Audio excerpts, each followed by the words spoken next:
Good morning. Welcome to the Mountain Vista Unitarian Universalist Congregation. My name is Susan Alexander.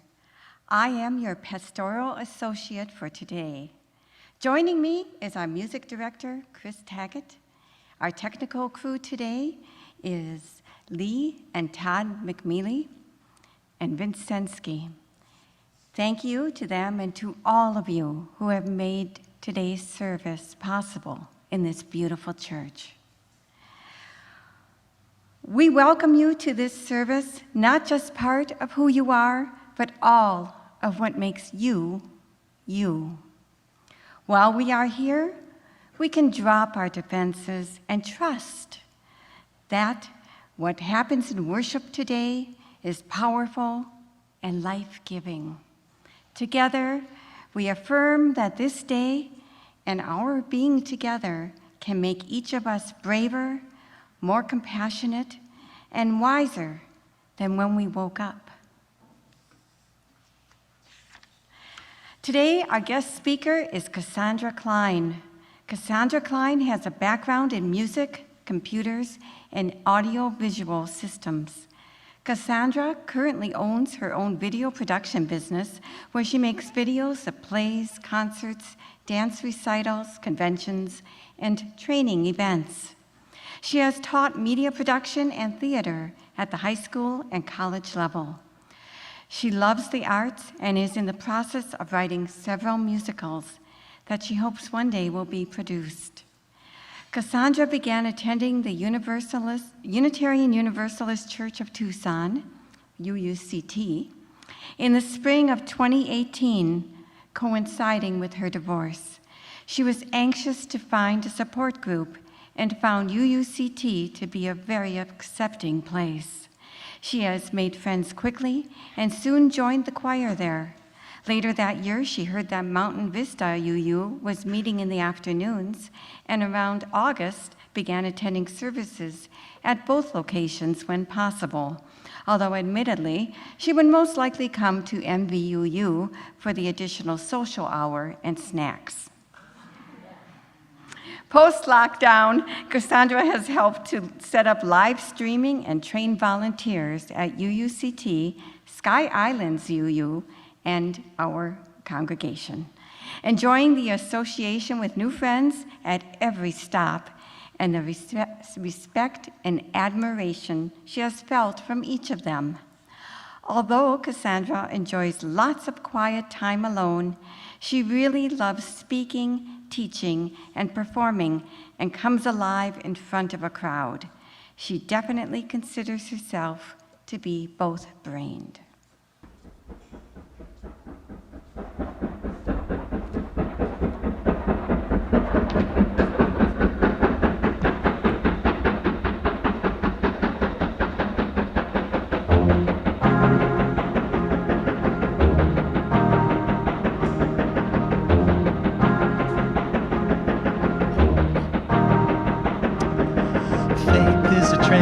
Rides on a track. Faith is a train and it can't look back. Faith is a train and it stays on track. Faith is a train and it won't go back again. Faith is a train and it rides on a track. Faith is a train and it can't look back. Faith is a train and it stays on track. Faith is a train and it won't go back. Faith, faith, faith, faith, faith, faith. Faith, faith.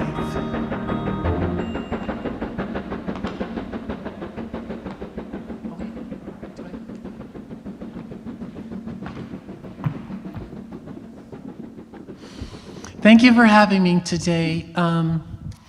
They told me, Robin isn't here to verify this, but Robin told me, hey, it's the summertime, we don't have a minister.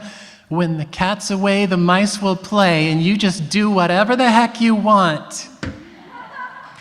And, you don't know what you're cheering for yet, but okay. So anyway, she said, go ahead, mess up the schedule, do whatever you like, so here we go. I'm gonna start with a song. This is one that's not in the UU hymn book, but It's one that I love, and it ties into my message very well. So I'm going to throw the words up on the screen while I sing, and you are welcome to sing along if you want, or just listen if you want, or whatever. We'll see what happens here.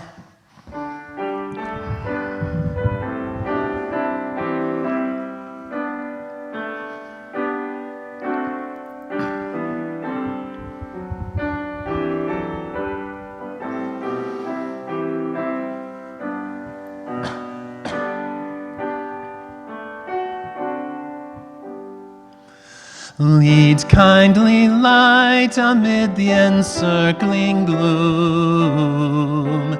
Lead thou me on. The night is dark, and I am far from home.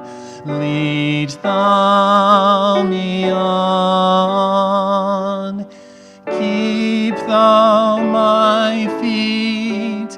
I do not ask to see the distant scene, one step enough for me. I was not ever thus, nor prayed that thou shouldst lead me on. I loved to choose and see my path, but now lead thou me on.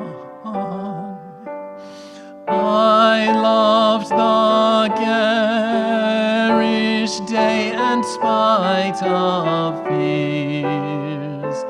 Pride ruled my will, remember not past years. So long thy power hath blessed me, sure it still will lead me on, o'er moor and fen, o'er crag and torrent, till the night is gone, and with the morn those angel faces smile, which I have loved long since and lost a while. Thank you. Who is familiar with that one? What is faith? In the simplest terms, faith has been described as a belief in something you can't see, something for which there is little tangible proof or scientific evidence. Faith, then, I think, is the foundation of all religion. For what is religion if not a belief in something intangible? Otherwise, we just call it science, right? In fact, the terms faith and religion are pretty much synonymous in everyday use. If somebody says, "What faith are you?" they're really asking, "What church do you go to?" or "What religion are you?" Faith, then, I'm thinking that is the foundation of religion. When somebody asks you what religion you are, they're really asking, what set of intangible beliefs do you hold to, unprovable by scientific means? Now, I'm not saying there are many different beliefs in the Unitarian Universalist Church, and some may disagree with me, but that's what makes it what it is, right? So take a few seconds, ask yourself, what are your basic beliefs? What is your faith? What are the things you believe in so deeply that you will continue to be guided by them in your decisions in your life, no matter what anyone else says to you, and without any shred of proof? What are those things? Now, while you're thinking about that, let me just list off some, but feel free to come up with your own in your mind if you like. For some, a set of beliefs could be as simple as a few guiding principles, such as love one another or treat others the way you want to be treated, the golden rule.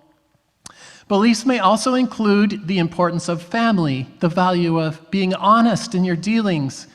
Some follow a set of rules based on their guiding principles, such as value all life, don't take things that other people have worked for, be faithful to your spouse, be generous, be kind. All different beliefs that people have. Others have more a general approach, such as a trust in the basic goodness of people. Some may even have a negative set of beliefs. Some may, such as belief in the non-existence of a supreme being. I ask you though, is there scientific evidence that God does not exist? I dare you to prove that one to me. I can say that's another belief in an intangible concept. Our belief systems guide our everyday actions. They guide our personal interactions, our relationships, our work choices, our political leanings. They define us, and when our belief system fails, we are ruled then by fear. When we are unable to make decisions based on what we believe, based on something that we want or a goal that we're working toward, then we often will revert back to making decisions based on what we are afraid of or what we want to avoid. Now, a fear-based life is not something that I want. I choose to live by faith. My faith begins with the concept that there is a consciousness greater than myself, that somewhere in this universe there is a higher power, and I will let each of you decide, what you think that is for you, but for me, that's where it begins. That there is a benevolent force for good in the universe that operates in ways beyond our scientific understanding. And I believe that that force is caring enough to be aware of my pain and my individual troubles. And yet I also believe that that force has enough wisdom to not deny me the growth and learning opportunities that come as a result of my choices and the choices of those around me. And that is a hard one. Some people have said it's a common thing of those who choose, who don't believe in God, or can I say, profess a lack of belief in a supreme being, will say, if God existed, how could he let so many bad things happen in the world?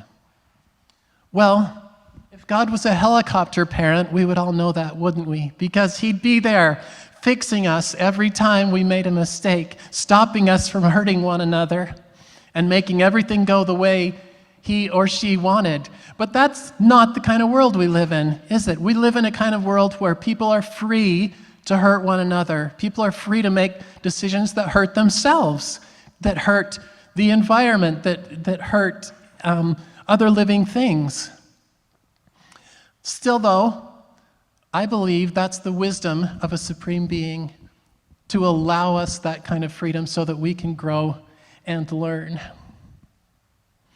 Now, when they first approached me about speaking in church, I was, of course, excited because, what can I say? I'm dramatic. Is that the proper word for it? As I said in my bio, which I wrote myself if you couldn't tell, I come alive in front of an audience. I love to be in front of people, performing, singing, teaching, whatever. I really like that. Oh, poor camera guy, I'm making you have to work like crazy, following me all around. I feel ya, bro. Okay, good job. What was I saying? I think it was important. Oh, yes.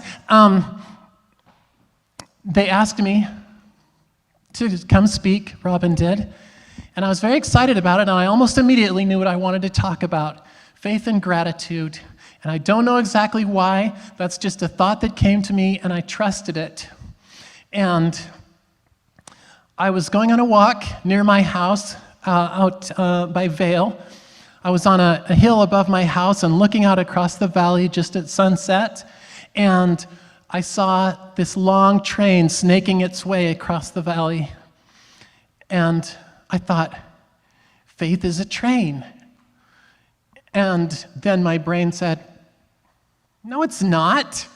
And I thought about that for a minute. I wondered, why did I get a thought like that? Does that even make sense? Is faith like a train or not?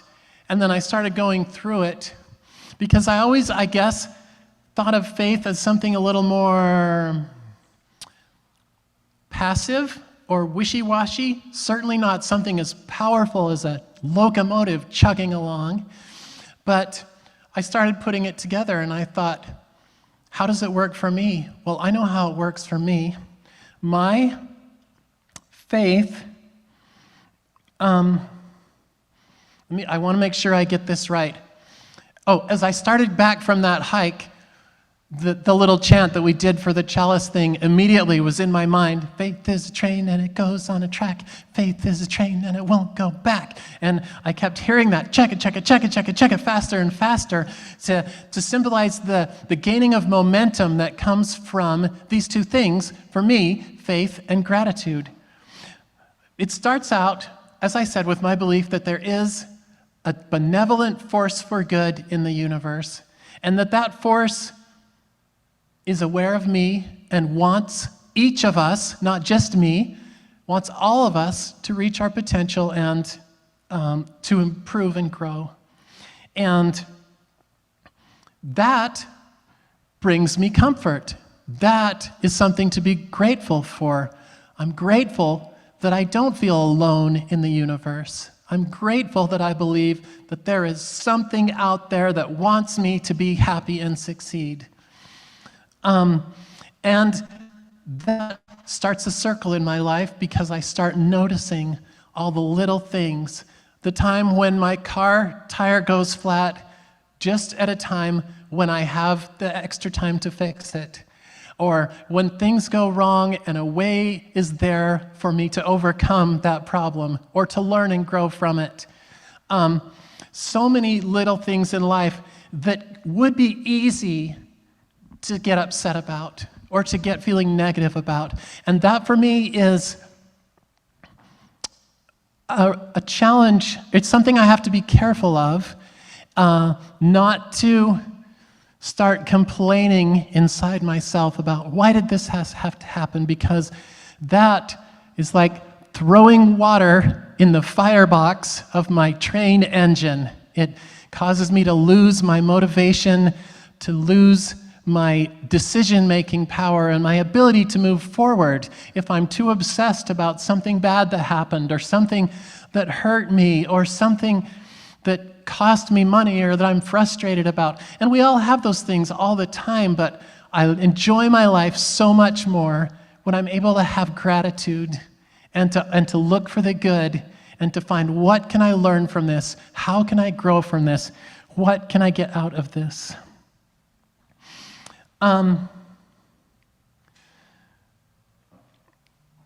Let me scoot on down here.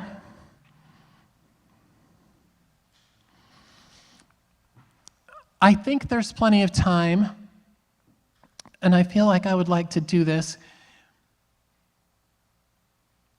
If there's anyone in the congregation who feels like they want to say something, because I have seen a few heads nodding in agreement with me all along the way, and I was a little nervous about this subject. I have not heard, in my time at UU, I haven't heard a lot of talks about this subject, and I wasn't sure how people would take it, but I introduced the idea to Reverend Sam and also to Robin, and they were all both very excited about it and said, that's great, I think people would really benefit from your experience. So I just want to know, and I will hand the mic to you, or if you want to come up here, I would love to hear what your thoughts are that were making you nod your head as I was talking. You're already taking your mask off. You totally want to come up, don't you? Yes, come on. Besides, she has been in the back row, and I'm so bad with names, but you know I know who you are.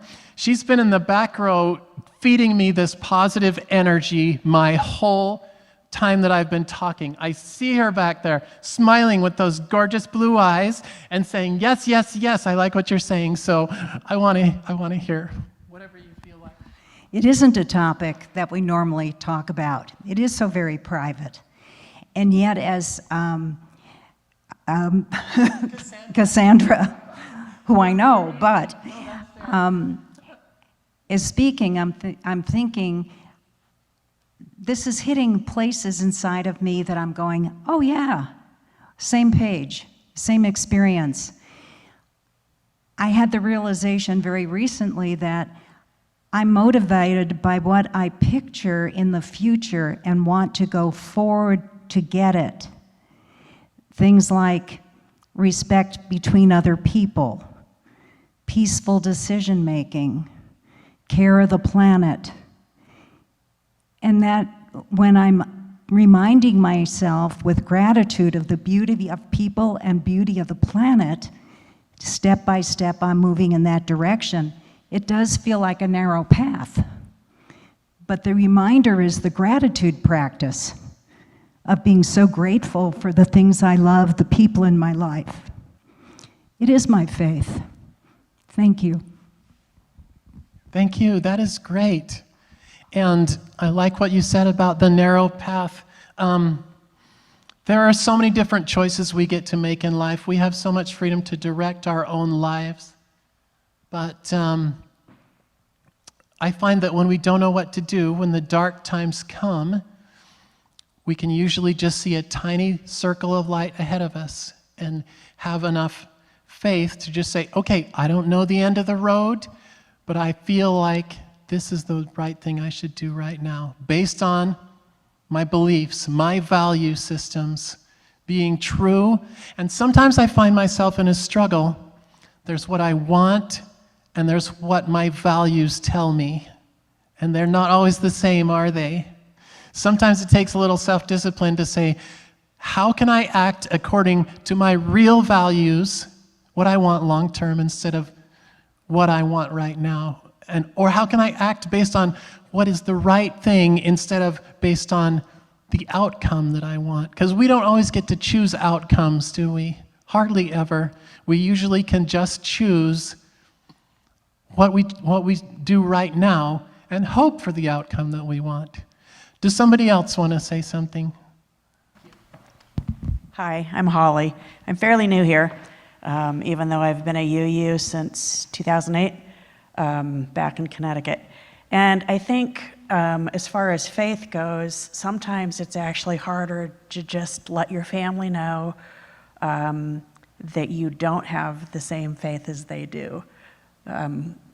My family are all professed to be Christians, and when I tell them that I think this is it, my mother's quite fearful that I won't end up in heaven with her. So, and she's 90 and has a lot of health issues. So sometimes family makes it harder for you to enunciate what you believe in than just staying quiet. For sure. Thank you.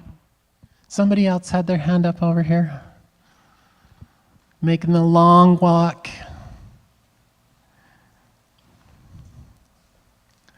Should I meet you halfway?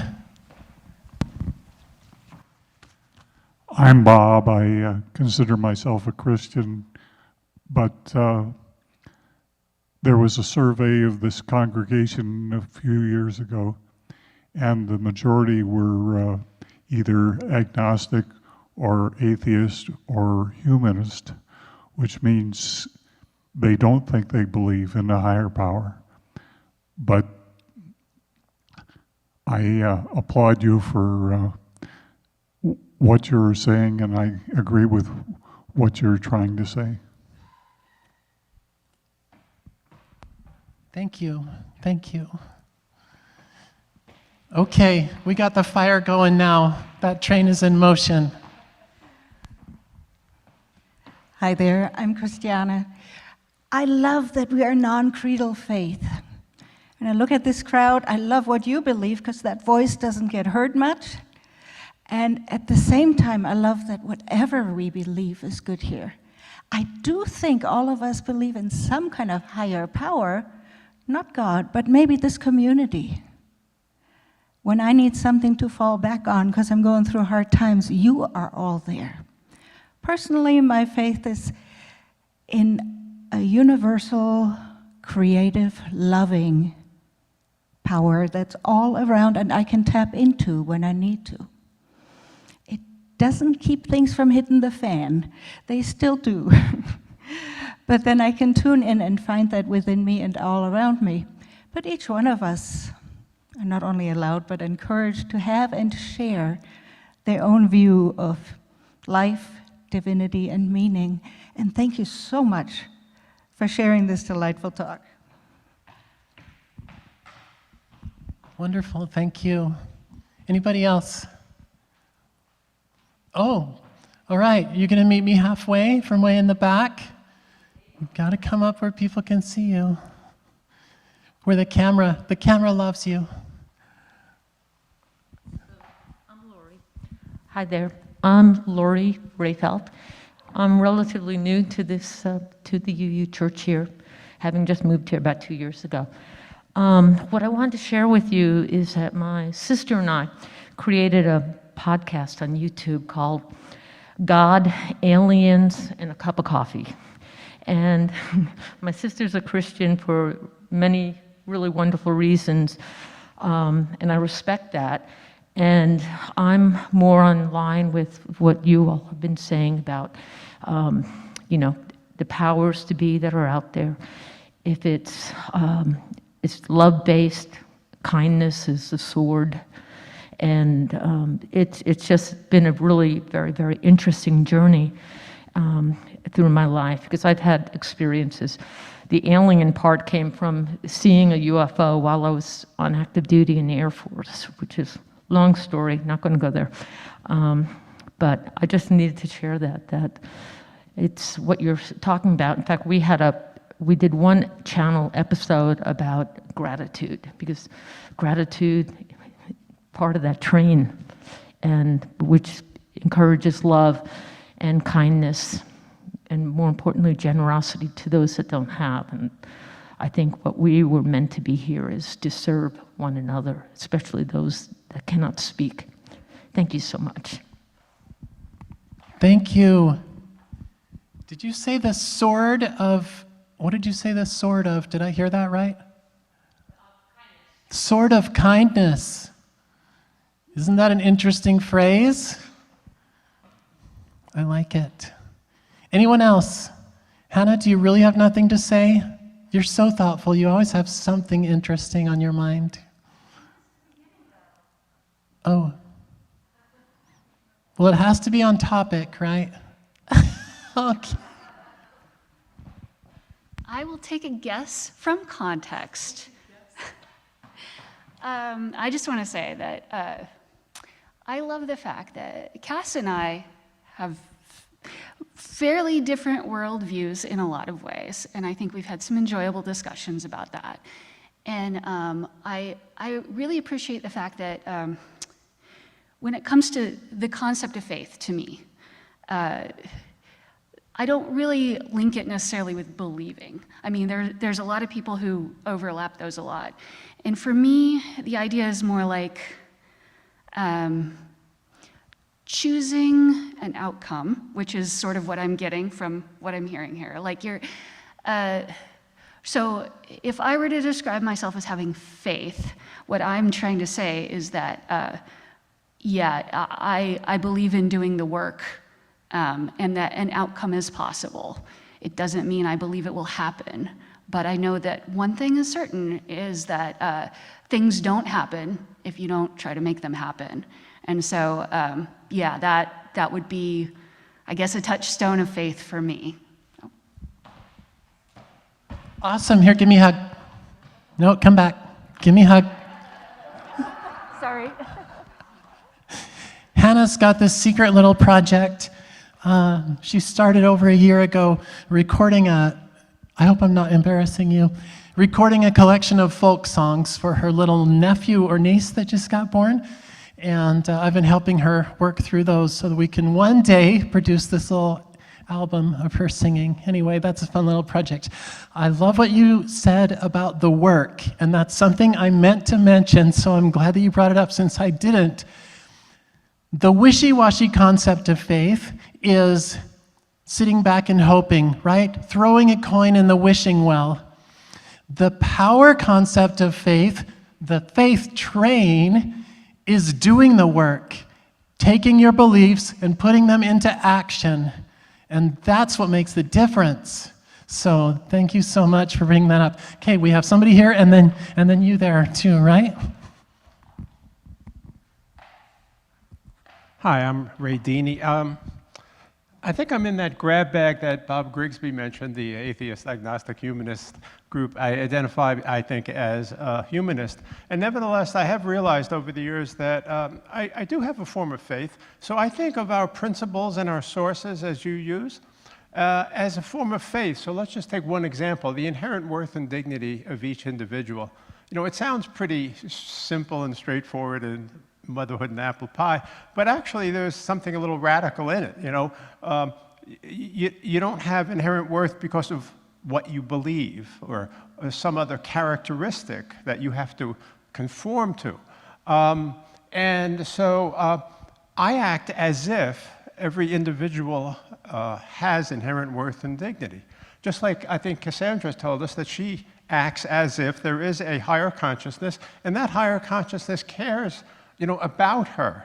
And I think they're both forms of faith, and I think as long as we don't impose ours on everybody else, then I think they can, these as if faith things can be helpful to all of us. Thank you. Great. I'm Grace. I'm also fairly new here to the congregation. Joel and my husband Joel and I were part of a research group online for a small college in upstate New York on gratitude. The psychology students were doing this course on gratitude, so we were volunteers. And it was very eye-opening, very interesting, and fun for me.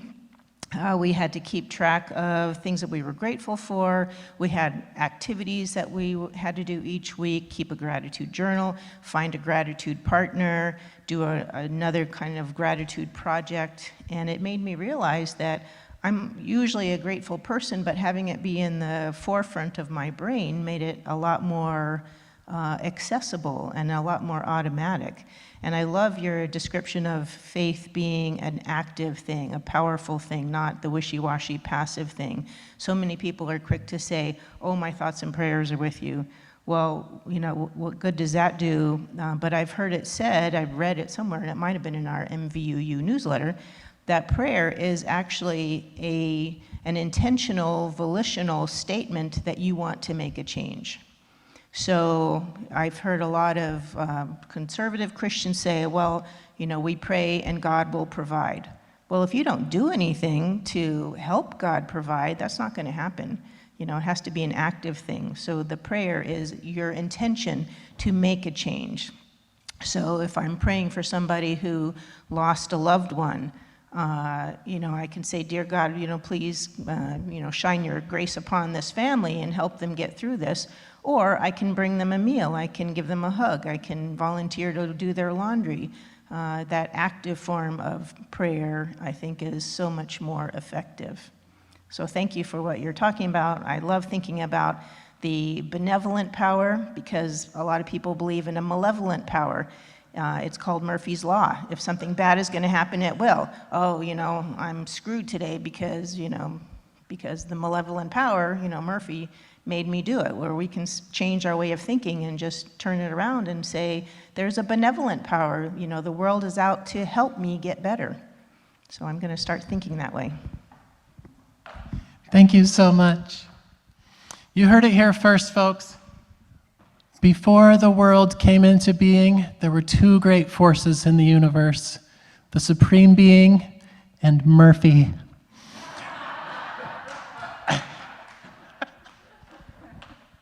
Thank you. I'm Joel, the other 1/3 of the couple. I don't know about this train business, you know? I mean, to me, faith can be very small. It's the still small voice, you know? I mean, to me, there's always been kind of non-existent paradox here between the you stuff and faith. It's like, you know, what does faith have to do with it, you know? And really, I think faith is what gets you out of bed in the morning, okay? We can stumble along through life and have no real motivation, no goals. But even having some small realization, first of all, I don't believe in a higher power, but I do believe that we can always do more, okay? That it is better to be good than be bad, okay? And again, these are concepts that again have no scientific, you can't trace them down scientifically, okay? You either make a decision somewhere or you're brought up in some way to want to improve things in yourself and others, or to just slope along through life, or cause problems for people, okay? And for me, that faith comes in that it's better to be good than it is to be bad. I like it. I like it. I like that we can agree on that in spite of other differences. It's better to be good than to be bad. Second awesome thing you learned today here, in addition to Murphy. Anybody else? I don't know how we're doing on time, but I am loving this. The contributions from y'all are just so meaningful, and I love hearing your voices. And if anybody's out there sitting wondering whether we really want to hear what you have to say or not, we're willing to take a chance on you. Anyone else? Okay. Last chance. Okay, moving on. I'd like to go back to, or recall your mind back to some of the words of that hymn that I selected. It's not up right now. Let me see. I can find it. I can find it. One sec. I want to read it again. I can put the mic here. And I hope you'll see now, after our discussion, why I felt this song was so appropriate. I'm not going to sing it again. I'm just going to read some of the words. Do we have a lot of trouble in our world right now? Sure we do. We have plenty of things that we're concerned about. Plenty of things that are happening that we don't like, that we would like to be able to do something about or wish that we could change. Let me read those words again and relate this to your own personal faith journey. Lead, kindly light, amidst the encircling gloom. Lead me on. The night is dark and I am far from home. Lead me on. Keep thou my feet. I do not ask to see the distant scene. One step enough for me. I was not ever thus, nor prayed that thou should lead me on. I love to choose and see my path, but now lead thou me on. I loved the garish day in spite of fears. Pride ruled my will. The bad kind of pride, not the good kind of pride, right? Remember not past years. So long thy power hath blessed me, sure it still will lead me on, o'er moor and fen, or crag and torrent, till the night is gone.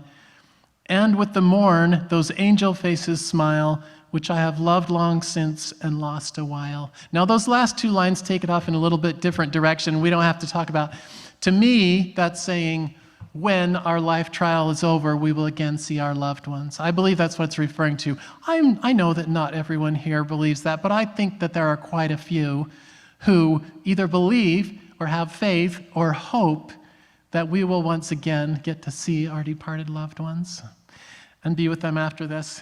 Okay, well, I'm going to wrap it up to a closing then with another song, because that's kind of my shtick. Okay, Hannah's excited. This one is from the musical Carousel. It's a little bit older, and this was, again, something that instantly came to my mind when I started thinking about this subject. So I hope two things here. One, I hope that it's meaningful to you, and secondly, I hope that I don't mess it up. Here we go.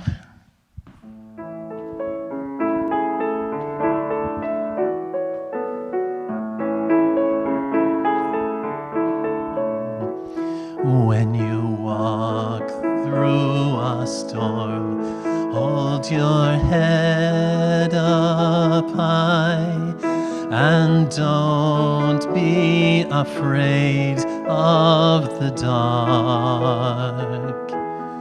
At the end of the storm is a golden sky and the sweet silver song of a lark. Walk on through the storm, walk on through the rain, though your dreams be tossed and blown. Walk on with hope in your heart, and you'll never walk alone. You'll never walk alone.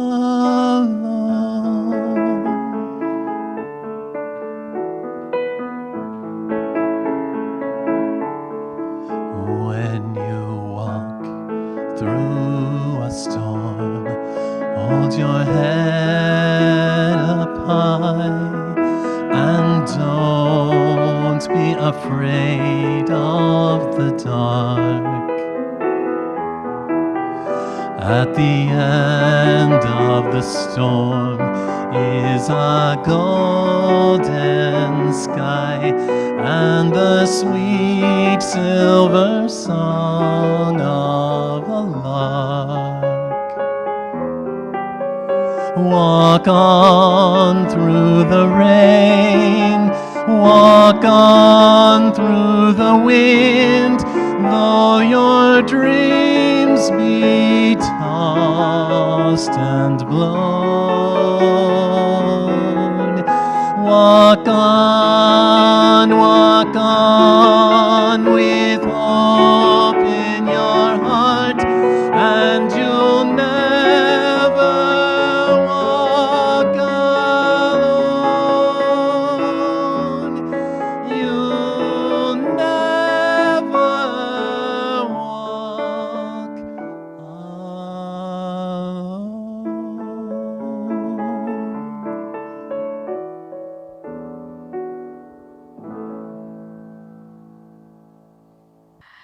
As you leave the sanctuary today, there are 2 baskets. Donations in the woven basket go to Youth on Their Own. This is an organization that supports high school graduations and continued success of homeless youth by providing financial assistance, basic human needs, and guidance. The wooden bowl is for donations to support MVUU. We leave this gathered community, but we don't leave our connection, our concerns, or our care for each other, our service to each other, to the world, and to our faith communities. Until we are together again, be strong, be well, be true, be loving.